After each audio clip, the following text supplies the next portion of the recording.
మీ నాన్నగారి పేరేంటి అని అడగడానికి మీ అమ్మ మొగుడు పేరు అడగడానికి డిఫరెన్స్ ఉంటుందని. అలాగే చెప్పేది ఒక్క నిమిషం ఆలోచిస్తే కొంచెం పాజిటివ్గా కూడా చెప్పొచ్చు. కానీ ఇలాంటి సెంటెన్సెస్ వాడకూడదు ఎక్కువ.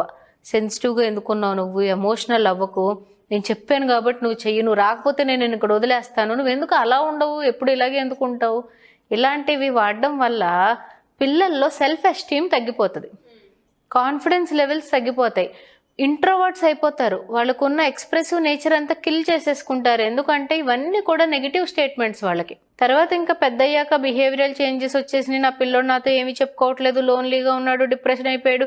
ఇవన్నిటికి సోర్సెస్ ఏంటంటే మనం వాడే పదం. ఏమీ అనకుండా మౌనంగా ఉండడం కొంచెం బెటర్ కొన్ని సిచ్యువేషన్స్లో. అందుకని చెప్పి పేరెంట్స్ కోపంలో ఉన్నప్పుడు, ముఖ్యంగా పిల్లలు ఏమైనా ట్యాంట్రమ్స్లో ఉన్నప్పుడు రియాక్ట్ అవ్వకుండా మనం వాడే పదాలని ఒక్కసారి గమనించుకో.